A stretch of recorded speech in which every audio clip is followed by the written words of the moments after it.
The lawsuit arrived on a Thursday morning, delivered by a process server who rang the doorbell twice and handed me an envelope without making eye contact. I had just come in from the garage with a reusable grocery bag in one hand and my keys still in the other. I set the bag on the entry table, the narrow one by the front door with the brass bowl where we always dropped keys and mail, and I stood there in the hallway and opened the envelope. My brother's name was in the second line of the first page. I read it twice to make sure I was reading it correctly. Then I set the papers down on top of the brass bowl, walked to the kitchen, filled a glass of water, and drank all of it standing at the sink. Marcus was suing me. My brother, the person who had sat beside me in the third row at our mother's funeral 11 months ago, who had gripped my hand during the eulogy and cried in a way I had not seen him cry since we were children. He was claiming the trust fund our parents had built over 30 years was not rightfully mine to manage. He was claiming I had manipulated them. He was claiming I had used my position to cut him out. To explain how we got here, I need to take you back to a different Thursday, one that started much more quietly, in a house that still smelled faintly of my mother's cooking. On the morning, everything began to shift. My name is Claire Donovan. I am 46 years old, and I have worked as a family law paralegal for the past 15 years at a mid-size firm in Richmond, Virginia. Richmond is one of those cities that takes a little time to understand. From the outside, it looks like history and traffic, and a lot of one-way streets that seem designed to confuse you. But Carytown, the neighborhood where I lived, had a rhythm I genuinely loved: independent bookstores, old brick buildings, restaurants that had been there for decades and didn't seem interested in becoming anything else. My house was a narrow two-story row house with a red front door and a porch barely wide enough for 2 chairs, which I had always meant to furnish properly and never quite gotten around to. After 16 years of living there, the porch still had 1 folding chair and a potted rosemary plant that had survived everything, including 2 summers I had forgotten to water it. I had lived alone for 8 years, since my marriage ended without drama or particular bitterness. Just 2 people who had grown into entirely different shapes over a decade together and eventually acknowledged it. I worked long hours. I kept a small garden in the back. I had a close group of friends I saw regularly and a sister-in-law I genuinely liked, even though my brother and I had been difficult with each other for years. My work, 15 years of it now, is not glamorous. People imagine law firms as high stakes and cinematic, and occasionally they are, but the daily reality is careful, detailed, procedural. I prepare legal documents. I manage case files. I research precedents and organize evidence, and make sure the attorneys I work for have everything they need exactly when they need it. I am precise in a way that is temperamental rather than trained. I have always been someone who reads the fine print, who notices when numbers don't reconcile, who keeps records of things without being entirely sure why at the time. My colleagues call it useful. My brother, growing up, called it exhausting. Marcus and I had always been fundamentally different people, and I want to be honest about that from the start. He was charming in a way I was not, easy in rooms, quick to make people like him, comfortable with uncertainty in a way I have never managed to be. He was also, and I say this carefully, because he is my brother and I loved him, someone who had spent most of his adult life at a slight angle to financial stability, not through malice, through a particular combination of optimism and inattention that kept him perpetually in the vicinity of the next thing that was going to work out. Our parents had known this. They had talked about it carefully. In the last few years of our mother's life, she had been diagnosed with a progressive neurological condition when she was 71, and the decline had been slow, and then, in the final year, not slow at all. During that time, she and my father, who died 4 years before her, also slowly, also watched, had made decisions about what they wanted to leave behind and how they wanted to leave it. They had been deliberate people, methodical in the way of a generation that remembered what it was to have nothing and built everything with specific intention. The trust they established put me in the role of trustee, not because I was the favorite child, though Marcus would later suggest this in documents that made me feel something I can only describe as a kind of cold clarity. But because I was the one who understood legal structures, who had the professional background to manage a trust responsibly, and because our parents had believed correctly that I would follow their stated wishes rather than my own preferences, they had left Marcus a significant and specific inheritance. It was generous. It reflected what they wanted him to have. It was simply not everything. And it was not managed by him. He had seemed fine with it when the estate attorney explained it after our mother's funeral, or at least, and this is the part I have sat with many times since, he had seemed fine with it. On the narrow windowsill in my home office, between a small cactus I'd had for 12 years and a stack of manila folders, I kept meaning to file properly.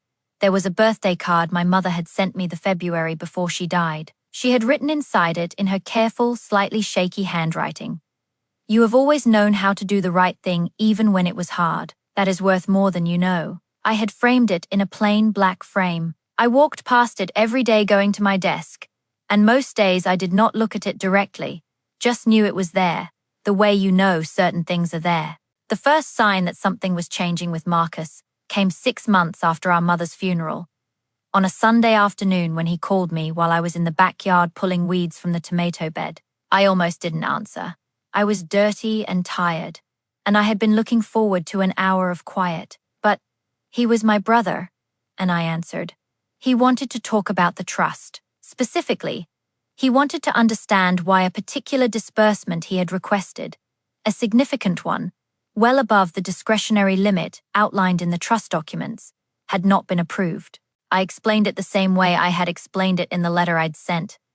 The disbursement he was requesting exceeded the single transaction limit our parents had set. Any disbursement of that size required documented purpose and a 60-day review period. This was not my rule. It was written into the trust by the attorney who drafted it. At our parents' explicit direction, he was quiet for a moment. Then he said, "Claire, they're gone. We don't have to be so rigid about this." I told him I understood. It was frustrating. I told him I was happy to work through the review process with him, that the funds could still be released. It just required the documentation. "Right," he said. "Just that." "Right." We said goodbye the way we always did. Fine, polite, nothing resolved and nothing broken. Just sitting in the particular suspension of siblings who are managing something difficult without fully naming it. I went back to the tomato bed. The afternoon was warm and the soil smelled good, and I tried to let the conversation settle somewhere manageable. It did not. Over the following 2 months, the calls became more frequent, and the requests became more varied. Each one had a logic to it in isolation. Taken together, they formed a shape I recognized professionally.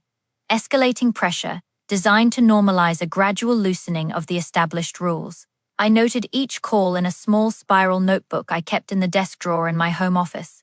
Dates, times, what was said, what was requested, what my response had been. I was not doing it because I suspected anything in particular yet. I did it because I was someone who kept records, and something in the back of my mind had started paying attention. The process server rang my doorbell 8 weeks after that Sunday phone call. I stood in the hallway with the lawsuit in my hand and looked at my brother's name on the second line of the first page. Then I walked to the kitchen and drank a glass of water and stood at the sink for a while. Outside the window, the back garden was in its early spring state, raw and bare, and not yet whatever it was going to become. I dried my hands on the dish towel hanging from the oven handle. Then I went to my home office, opened my laptop, and called Sandra Okafor's direct line. I had worked with Sandra, a trust and estate litigation attorney at a firm across town, for 6 years on overlapping cases. I knew exactly how she worked and exactly what she needed from me. When she picked up, I said, "Sandra, my brother just served me with a lawsuit over my parents' trust. I need to come in tomorrow." She said, "Bring everything you have. I want to be clear about what the next 4 months actually looked like, because it was not dramatic in any way that would read well as a movie. It was work. Long, careful, methodical. The specific kind of work I had been doing in a professional context for 15 years, and now needed to apply to my own situation with a level of precision I had never had personal stakes in before. The lawsuit alleged 3 things. First, that I had exerted undue influence over my parents in the final years of my mother's life to secure my position as sole trustee. Second, that I had mismanaged trust assets since assuming the trustee role. Third, that certain disbursements I had approved, to myself, for legitimate trustee compensation explicitly authorized in the trust documents, represented self-dealing that should be reversed. Each of these allegations had a specific evidentiary requirement to support it, and each of them had a specific body of documentation that would refute it. I knew this because this was my professional world. I had helped attorneys build and dismantle exactly these kinds of cases. I had organized discovery files and prepared deposition outlines and cross-referenced financial records in trust disputes that were not very different from this one, except that this one had my name in it. I sat at my home office desk the evening after I received the lawsuit, and I made a list. Not an emotional list, a practical one. Every category of document that existed, or might exist, that was relevant to the three allegations. Communications between my parents and their estate attorney during the trust drafting process, records of my mother's medical appointments, and cognitive assessments during the period Marcus would likely argue I was influencing her. Financial records showing every trust transaction since I assumed the trustee role, records of every disbursement request Marcus had made, and my documented responses to each one. The original trust document and all amendments, my parents' prior estate planning documents, going back as far as I could find them. It took me 4 hours to make the list. When I finished, I had 3 legal pad pages covered in my own handwriting, organized by category and referenced by date range. The following day, I went into the office and asked my supervising attorney, a careful and methodical man named David Reyes, who had known me for 11 years, if I could take a few weeks of reduced caseload. I explained what had happened. He looked at me across his desk for a moment, and then said, "You're going to be fine, Claire. You know how this works better than most people who practice it." I appreciated that he said it plainly, without false comfort, and without alarm. That same week, I contacted our parents' estate attorney, a woman named Patricia Holt, who had drafted the trust documents, and who, I knew, had kept detailed notes on every meeting with my parents across the 2 years it took to finalize their estate plan. I asked Patricia if she would be willing to speak with Sandra. She said yes, without hesitation. She said, "Your mother was one of the clearest clients I ever worked with, even in her last year. I have everything documented." That sentence landed somewhere specific. I wrote it down. The financial records were the work that took the most time, and also the work I was most comfortable with. Every trust transaction for the previous 13 months, since I assumed the trustee role, was documented in the trust's accounting records, which I maintained in accordance with state fiduciary requirements, monthly statements, disbursement logs with supporting documentation for each, records of investment decisions with written rationale, my compensation taken quarterly at the rate specified in the trust document, with the exact clause number cited in each entry. Marcus's attorney had alleged mismanagement. To substantiate that allegation in court, they would need to show either that the trust had declined in value through my decisions, or that I had violated the specific terms of the trust document, showed growth, modest but consistent, through conservative investment decisions that aligned precisely with the investment philosophy our parents had outlined in a letter of instruction appended to the trust.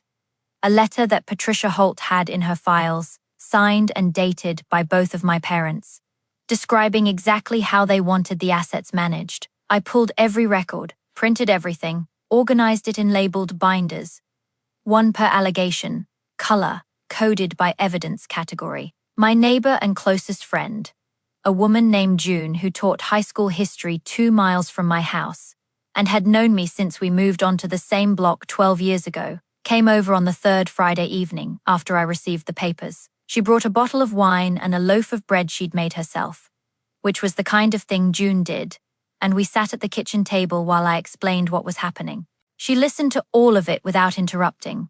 When I finished, she poured more wine and looked at me across the table and said, "Claire, your brother is betting that you'll get emotional enough to make mistakes.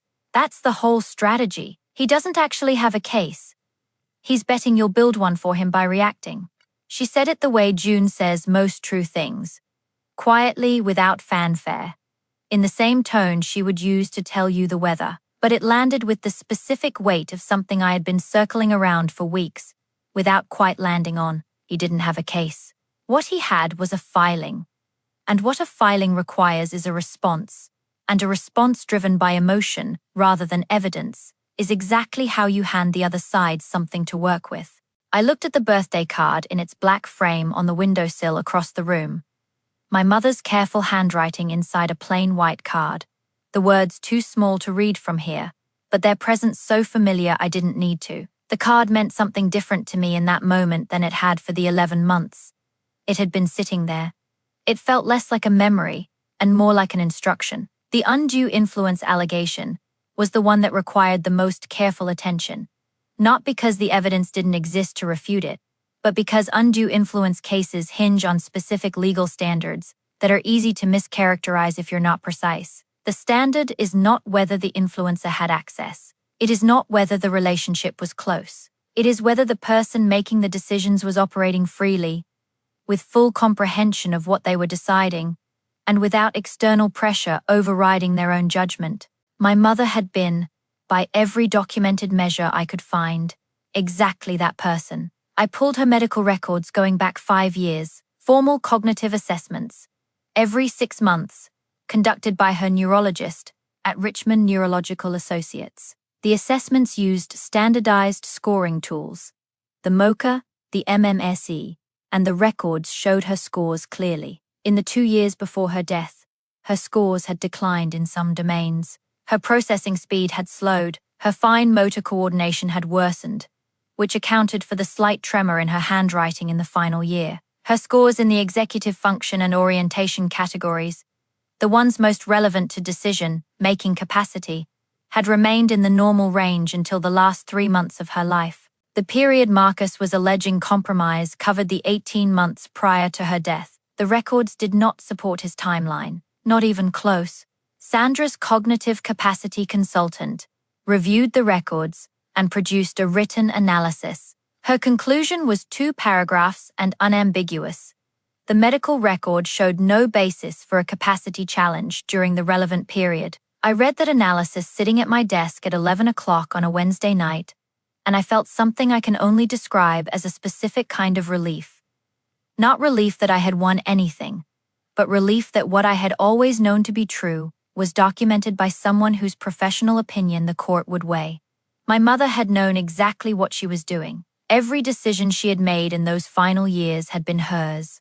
I set the analysis down and sat for a while in the quiet of the home office. The house was dark except for the desk lamp. Outside, the street was empty and still. I could hear the heating system cycling, the particular sound the old radiators in this house made when they caught. A low knock, and then the warmth arriving through the vents. I had been hearing that sound for 16 years. I thought about the last real conversation I'd had with my mother about the trust. Not the formal meeting with Patricia Holt, the ordinary one, the one at her kitchen table in the house she had lived in for 40 years. The autumn before she died. She had made tea. Her hands had been slower by then, the kettle heavier for her, but she had made it herself and set it on the table and sat across from me. She had said, "I know Marcus will be difficult about this. I am sorry that falls to you." I had told her not to worry about it. She had looked at me in the way she had of looking at you when she was not going to pretend something was other than what it was.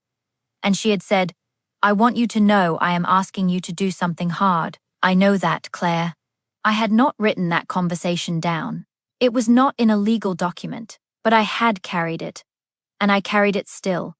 And there was nothing Marcus's attorney could file that would touch it. There was also the matter of the disbursement records themselves, specifically, the ones Marcus had cited in the lawsuit as evidence of self-dealing. His attorney had listed 4 quarterly compensation payments I had taken as trustee over the 13 months since assuming the role.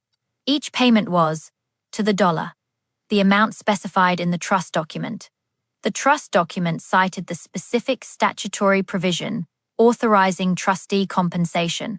I had included the clause number in each entry, not because I anticipated a challenge, but because including the governing authority was simply how I had always kept records. It was what I would have told anyone to do. When Sandra showed me how Marcus's attorney had characterized those payments in the complaint, framing them as discretionary extractions rather than authorized compensation, I had a particular feeling I recognized from professional work. The feeling of looking at a document that has described something accurately, in the narrowest technical sense, and deliberately omitted the context that would make it meaningless as an allegation. It was a specific kind of bad faith argumentation, and seeing it applied to my own situation gave me a clarity I had not quite had before. This was not a misunderstanding. It was a strategy. That clarity was useful. It meant I did not spend emotional energy on something that did not deserve it. Marcus had made a filing. Sandra was going to answer it.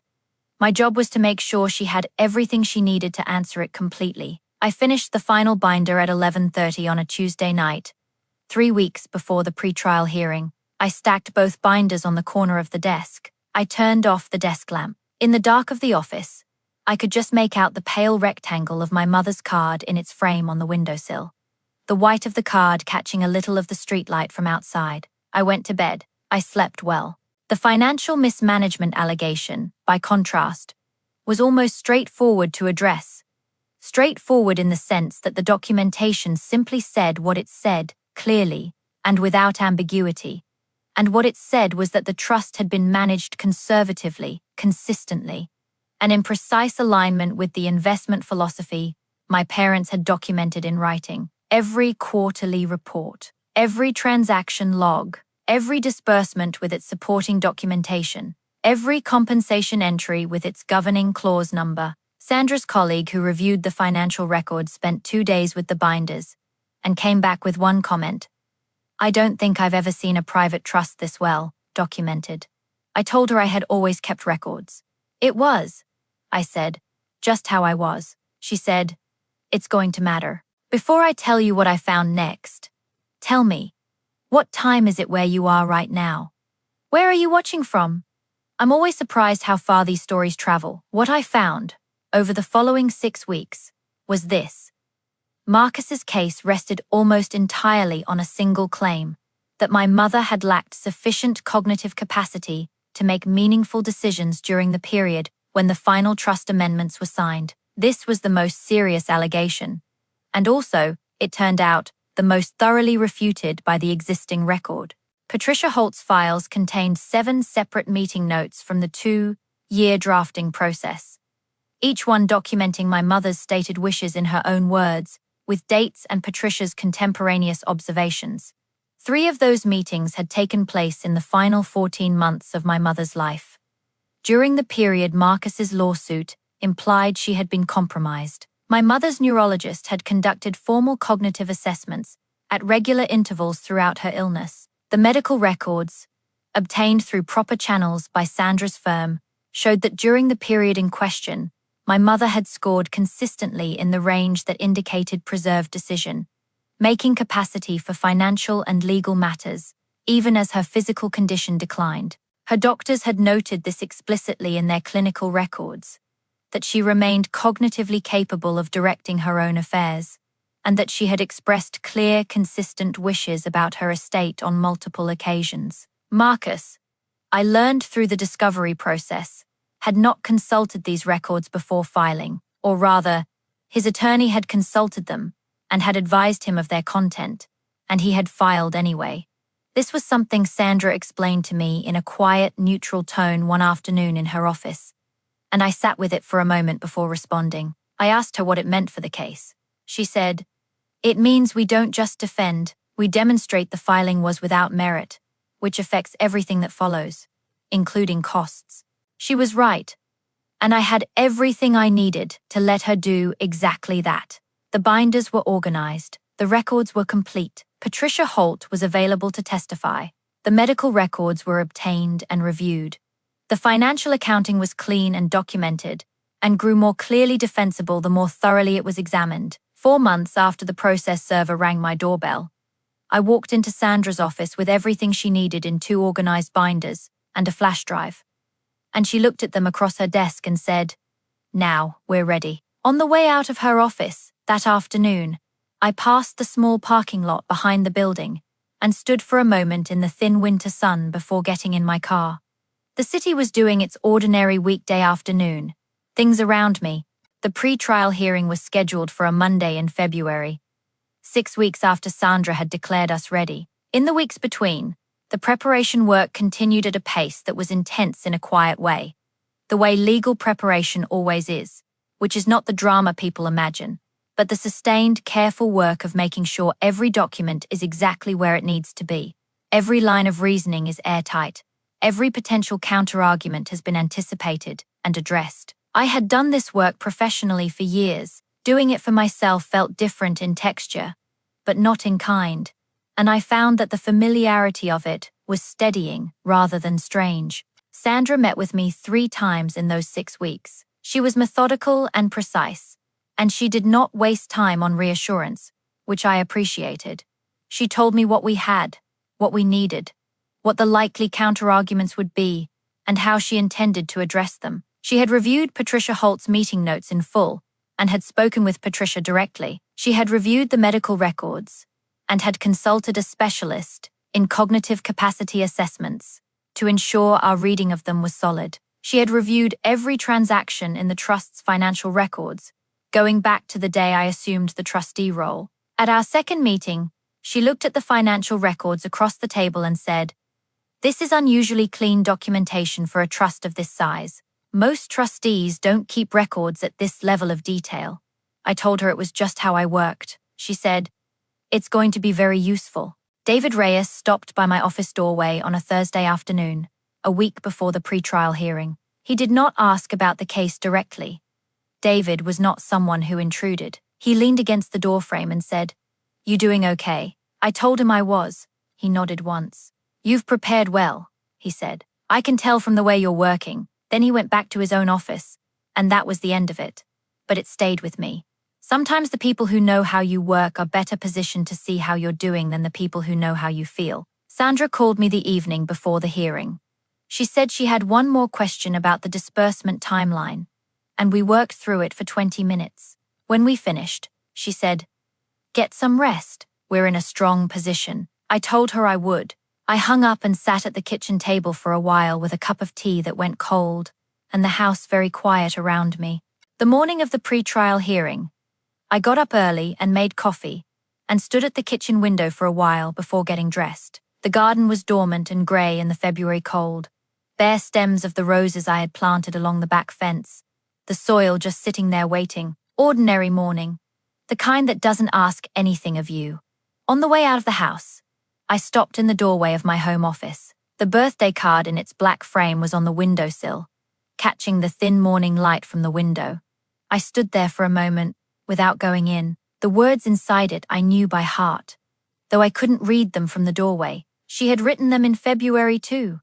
The February before she died, in the handwriting that had been growing slowly less steady for a year. I did not take the card with me. I did not need to. I carried it differently than that. Sandra had told me the day before what to expect from the hearing. The plaintiff would present their grounds. We would respond with our documentation. The judge would determine whether the case had sufficient merit to proceed to full trial, or whether a summary finding was appropriate. Given the strength of what we had, and the weakness of what Marcus's attorney had filed, Sandra believed a summary finding was likely. What I had not prepared for, and perhaps should have, was the specific moment when Patricia Holt's meeting notes were entered into the record. Marcus's attorney was arguing, with what I thought was a degree of confidence that wasn't quite matched by the evidence he was presenting, that my mother's final decisions regarding the trust had been made under conditions of compromised judgment. He cited the general progression of her illness. He cited the timing of certain amendments relative to the timeline of her decline. He did not cite specific cognitive assessments, because the specific cognitive assessments said the opposite of what he was arguing, and he knew it. Sandra waited until he had finished. Then she placed the medical records on the table, and then Patricia Holt's 7 sets of meeting notes, and then the letter of instruction my parents had both signed, the one describing their investment philosophy and their specific wishes for how the trust was to be managed. The judge read through them in sequence. The courtroom was quiet in the particular way that courtrooms go quiet when a document is doing the work that words were not able to. I watched Marcus across the room. His jaw tightened at some point. A brief contained movement that he controlled quickly. His attorney was very still. Then Marcus's attorney leaned toward him and said something in a low voice. And Marcus shook his head, a small motion, and looked at the table. Sandra presented the financial records last. Every transaction, every disbursement, every quarterly compensation entry, with its citation to the governing trust clause. The judge reviewed the summary. She asked 2 clarifying questions, both of which Sandra answered with specific document references. The judge made a note. What the judge did next was orderly and methodical. She asked Marcus's attorney for the specific documentation supporting the capacity allegation, the specific assessments, the specific clinical records, the specific evidence that my mother's decision-making had been compromised during the relevant period. Marcus's attorney produced a written summary from a consultant who had reviewed the records. Sandra produced the original records and the written analysis from her own consultant, who had reviewed them in full. The judge read both. She asked one question. Had the plaintiff's consultant reviewed the original clinical records, or a summary? The attorney said a summary. The judge made a note. There was a specific moment, maybe 3 minutes into the judge's review of Patricia Holt's meeting notes, when I watched Marcus's attorney set his pen down on the legal pad in front of him and simply stop writing. He did not pick it up again for several minutes. I noticed it the way you notice a specific small thing that tells you something larger has shifted, Marcus said, at one point, in a tone that was quiet and, I thought, genuinely distressed. She was always the one they trusted more. That's the only reason any of this happened. The judge did not respond to that. Sandra did not respond to that. I looked at the table in front of me for a moment, and then I looked up at the ceiling, at the high plaster ceiling of that old courtroom, and I did not say anything, because there was nothing true that I needed to add. The documents had said what needed to be said. The birthday card was at home on the windowsill in my office, in its plain black frame, holding what it had always held, her handwriting, her words. The last February she had been well enough to write them. It had been an instruction all along. I just hadn't needed to read it that way until now. The case was dismissed at the summary judgment stage. Sandra filed for costs, citing insufficient basis for the original filing, and the motion was granted in part. Marcus was ordered to pay a portion of the legal fees his lawsuit had generated. His attorney reached out to Sandra's office in the weeks that followed, on Marcus's behalf, proposing various reduced arrangements. Sandra communicated each one to me. I considered them and declined them, not out of vindictiveness, but because each proposal still required me to modify the trust terms in ways that contradicted our parents' explicit wishes, and I was not willing to do that, not for the sake of an easier resolution. Not when the documents were clear. Marcus did not contact me directly for 2 months. People who had known us both did contact me. A cousin on my mother's side called to apologize. She had apparently expressed support for Marcus's position in the early weeks. Before the hearing, based on what he had told her about the situation, she was apologetic in a way that was genuine and slightly embarrassed. And I accepted it without making anything more of it than it was. I did not need her to have been on the right side from the beginning. I needed her to understand now. My father's oldest friend, a man named Roland, who had known our family for 40 years, sent me a handwritten letter. He said he was sorry for what I had been put through, and that my parents had spoken to him about their plans, and he had always known they were deliberate. He said he hoped Marcus and I would find our way back to something. I kept the letter. I read it twice, and then put it in the file with everything else. The weeks after the dismissal had a particular texture that I had not anticipated. I had expected relief, and it was there. What I had not expected was the weight of the time I had spent on it, not resentment of the time, just an awareness of how much of the previous 4 months had been organized around this single thing, and what it felt like when that structure was no longer there. I went back to full caseload at the firm. I sat in on depositions and organized discovery files, and did the ordinary careful work of my ordinary careful job, and it felt both completely familiar and slightly strange, the way things do when you have been somewhere difficult and return to a place that continued without you. Sandra sent a final letter of account, 2 weeks after the cost order was granted. I filed it with the rest of the trust documentation. Everything in order, everything indexed. The complete record of something I hoped I would never have to revisit, but which I intended to keep exactly as it was, in case I ever needed to. June came over the Saturday after the dismissal. She brought the same wine she had brought on the first Friday, which I thought was exactly the right kind of touch. We sat on the narrow back porch in the early spring cold with blankets across our laps and cups of tea that went cold before we finished them. And she said, "You did it the right way. That matters, even if it doesn't feel like a victory." She was right that it didn't feel like a victory. It felt like arriving somewhere I had always been supposed to be.